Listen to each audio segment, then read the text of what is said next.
Today I will show you how to create VFX like this using nothing but AI.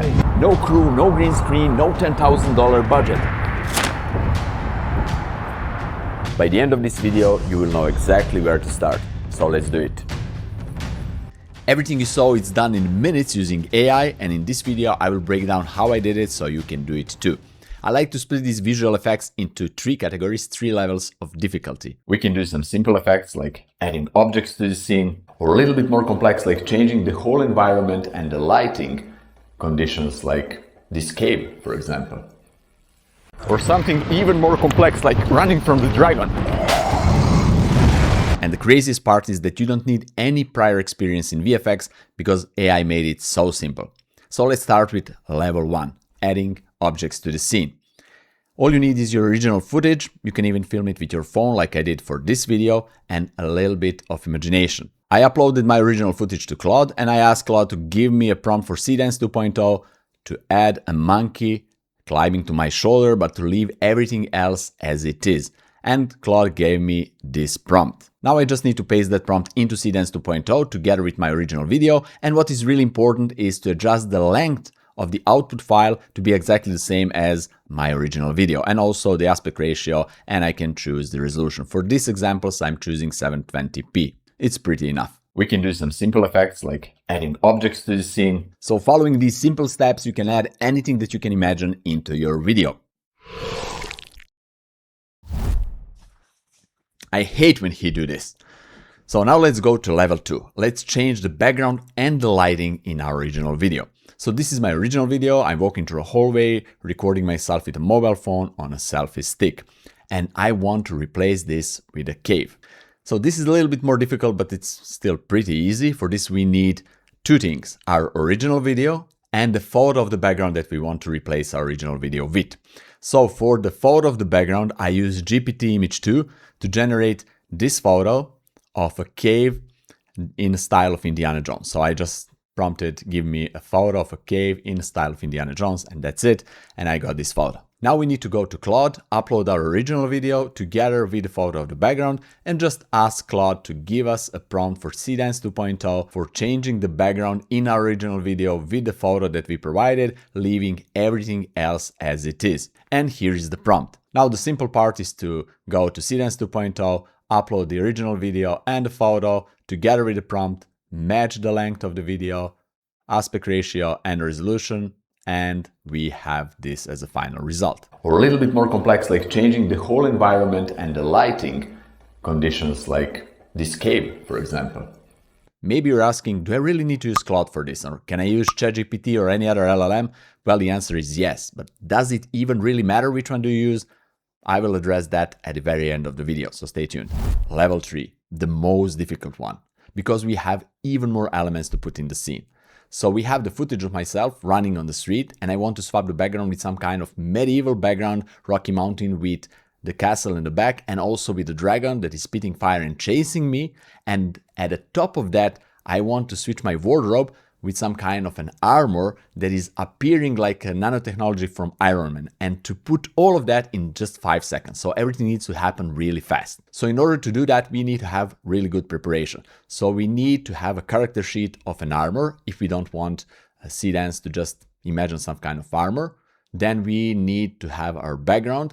And also, if you don't want the Seedance to reimagine the dragon, you need the character sheet of the dragon. I just let the Seedance to imagine any kind of dragon. For me, it worked pretty nicely, but that's an option too. And also there is one really cool trick that I like to use for this kind of complex scenes, and I will show you in a moment. First, let's generate the character sheet of an armor. So let's go to Claude and let's ask Claude to give us a prompt for NanoBanana 2 or GPT Image 2 for character sheet of an armor.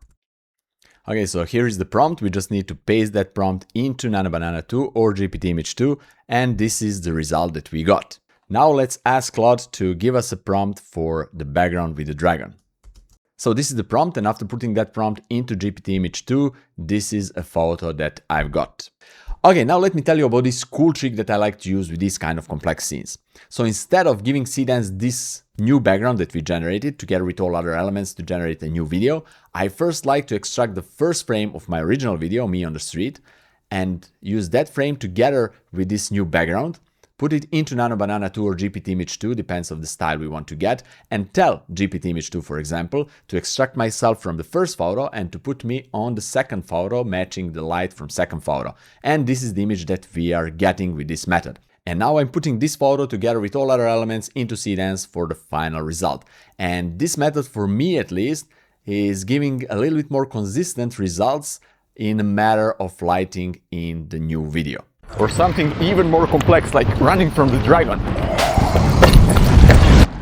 Now let me show you another example that I did a little bit more differently. So let's watch the final result first, and then I will break down how I did it.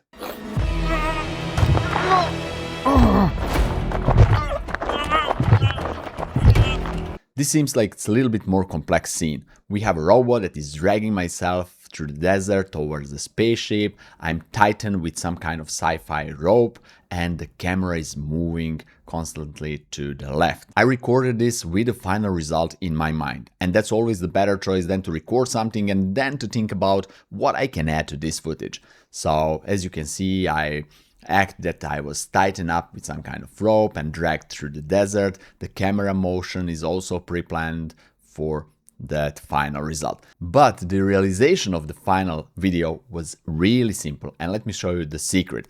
So basically what I did, I extracted the first frame of my video and I put that into Claude and asked Claude to give me a prompt for Nano Banana 2 to put me in the same pose in the desert, tighten up with some kind of sci-fi rope, dragged by robot towards the spaceship. And that's it. And I got this photo as a final result. And now I have one photo and one video. And I put this video and that photo again back to Claude and asked Claude to give me a prompt for Seedance 2.0 and explain what I want to have as a final result, put that into Seedance 2.0 and just got this as a final result. So sometimes some scenes that looks like they're really complex, it can be done in really simple and elegant way. Now that you know how to create all these type of VFX scenes, let's just run to a few other examples. So we have this scene from the very beginning of the video, me walking between the elephants, was done really simply. So as you can see, I have just two elements, the original video, me walking here in the studio, and also the photo that is done with Nano Banana 2 and with really simple prompt. As you can see, it's really short and simple prompt that actually I typed with my own words. I didn't use Claude for this. I got really beautiful result. Also, this parachute scene is done in the same way like the first scene. So I have my original video filming myself here in the studio, and then with first frame grabbed, I got this photo, and with a simple prompt that this time I did with a Claude, like we did previously, I got this result. But let me show you the fail. So this is the fail one. I didn't explain correctly what I wanted, and I got a pretty big mess. So yeah, sometimes you need to have 2 or 3 generations to get what you want. This scene that I'm sitting on a bench in a park and all 4 seasons are changing really quickly, and also my beard and hair are growing really quickly because of that, is done similarly. So I have my original video right here, sitting on a couch in a studio talking to the camera, and I did this by grabbing the first frame and prompt with ChatGPT to give me this kind of environment. But you can see I don't have a reference of the beard and the hair and 4 seasons, so I just let Seedance to do that. But if you want to have some specific haircut of some specific beard shape or whatever, then you need to have that as a reference image and to have a third image here to reference Seedance what kind of effect it wants to create. Okay, now after watching all of these examples, is this enough for you to be able to create these type of VFX on your own? Let me know down there in the comments. And now let's address the question from the beginning of the video. Does it even matter which LLM do you use to create a prompt, ChatGPT, Claude, or any other? Well, I tested a bunch of them, and you can check out this video to see different results made by different tools. See you there. Bye bye.